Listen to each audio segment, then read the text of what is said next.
Dear brothers and sisters, when the topic of Qiyamul Layl, the night prayer, comes up outside of Ramadan, it can feel a bit out of touch. It can feel a bit disconnected from people because, let's be very honest, when we look at the state of ourselves collectively, it's hard for us to pray the 5 prayers. We have a struggle with the fara'id, with the mandatory prayers.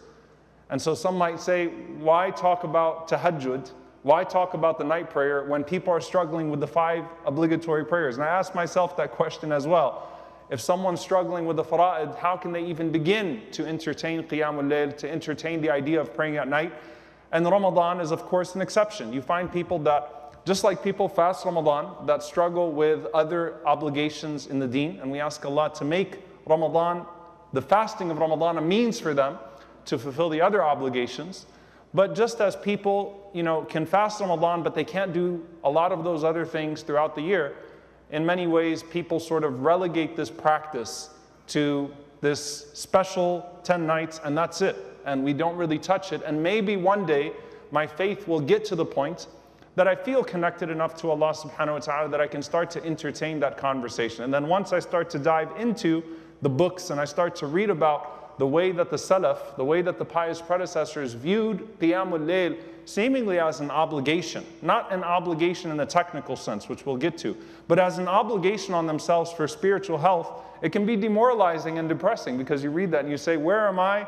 And these people who would blame themselves so much for missing one night of Qiyamul Layl, and I don't remember the last time that I prayed a meaningful night. Foremost, when you talk about coming close to Allah subhanahu wa ta'ala, it is true that مَا تَقَرَّبْ إِلَيَّ عَبْدِي بِشَيْءٍ that no تَرَتُهُ عَلَيْهِ than what I have already made obligatory upon them. You can't prioritize the nawafil over the fara'id. You can't prioritize the voluntary deeds over the obligatory deeds.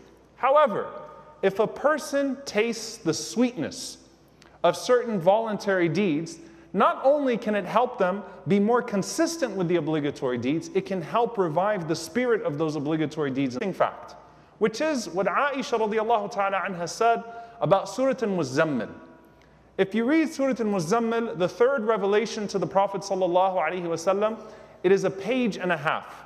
The second half is one ayah, And Aisha radiallahu ta'ala anha says that Allah withheld the second part of Al-Muzammil for an entire year from us. Meaning what? When Allah first revealed to us, يَا أَيُّهَا الْمُزَّمِّلْ قُمِ اللَّيْلَ إِلَّا قَلِيلًا نِصْفَهُ أَوْ انْقُصْ مِنْهُ قَلِيلًا أَوْ زِدْ عَلَيْهِ وَرَتِّلِ الْقُرْآنَ تَرْتِيلًا. Allah subhanahu wa ta'ala revealed to the Prophet ﷺ and to the Ummah by extension to stand up and pray at night. To stand up and pray a significant portion of the night and to recite a significant portion of what was revealed.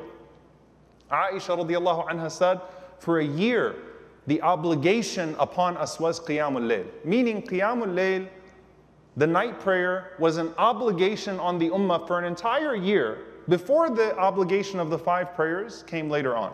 Similar to how we have ayyam and ma'dudat, some days that were obligatory for fasting.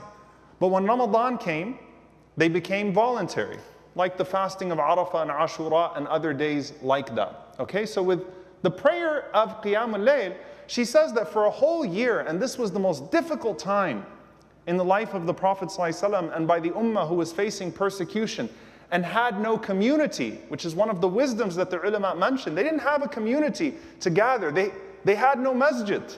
They had Dar al-Arqam to sneak into and to study and to do what they could. But everyone really had to pray by themselves. For a whole year, she said, we all prayed until our feet would swell. And then Allah subhanahu wa ta'ala revealed the second part of it, which rendered the night prayer voluntary, but the Prophet ﷺ still maintained the habits. Meaning the Prophet ﷺ still would pray until his feet would swell. And of course, many of the companions would maintain that habit. And there was a wisdom to that. That when you are struggling, this practice is not just a means of giving you great perspective and great connection to your Lord, but it also provides a unique level of relief, of hem, of stress and anxiety. And that's something that's very unique about this particular habit, this particular good deed. When you read about it, The way that the companions and the Salaf and the pious predecessors speak about this act in particular as being one that removes stress. You stand up at night, you have a direct connection to your Lord, it's quiet, you don't have a meeting coming up, right? You can create the scene, set the scene. The kids are most likely sleeping, they should be sleeping at that time. It's just you and Allah subhanahu wa ta'ala. The rules of Qiyamul Layl are not as rigid. And I don't say that in a negative way, but with the maktuba, with the mandatory prayers, there are certain things you can and can't do, but with the qiyam, you can spend the whole night with 1 or 2 ayat. You can allocate certain time to your sajda, certain time to your standing up. It's a moment of joy. And when the scholars spoke about it, that's what they say. And it's very interesting because just like with fasting, you know, you always start reading about these studies to try to make you feel better about your faith. And you don't need to, right? The benefits of fasting. It feels good, right? When you hear about the physical benefits and things of that sort as well. Basically, these studies confirming what you already have been acting upon because it was prescribed by your Lord.